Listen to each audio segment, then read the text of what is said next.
દિલ્હીમાં બ્લાસ્ટની ઘટના બાદ અરવલ્લી જિલ્લા પોલીસ એલર્ટ બની જિલ્લાને જોડતી આંતરરાજ્ય બોર્ડર પર સુરક્ષા વધારવામાં આવી। શામળાજી રતનપુર બોર્ડર પર પોલીસનો ચુસ્ત બંદોબસ્ત। રાજસ્થાનમાંથી આવતા તમામ વાહનોમાં તપાસ હાથ ધરાઈ। ખાનગી ગાડીઓમાં આવતા મુસાફરોની પણ સઘન તપાસ। ઘટના બાદ રાઉન્ડ ધી ક્લોક ચેકિંગ કરાઈ રહ્યું છે। જિલ્લાની બોર્ડરને જોડતી અન્ય ચેકપોસ્ટ પર પણ તપાસ તેજ થઈ છે।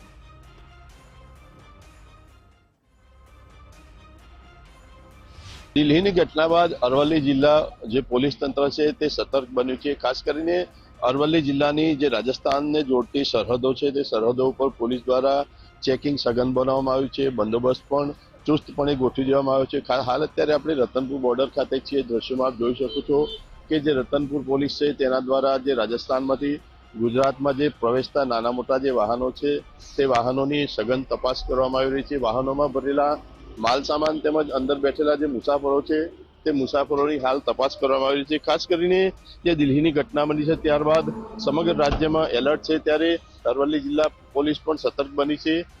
અરવલ્લી જિલ્લાની જોડતી બોવી માતા સહિતની જે ઊંડવા સહિતની જે કાલિયાકુવા સહિતની જે ચેકપોસ્ટો છે તેની ઉપર તપાસ તેજ કરવામાં આવી છે। વિપુલ રાણા, ગુજરાત ફર્સ્ટ, રતનપુર બોર્ડર, અરવલ્લી।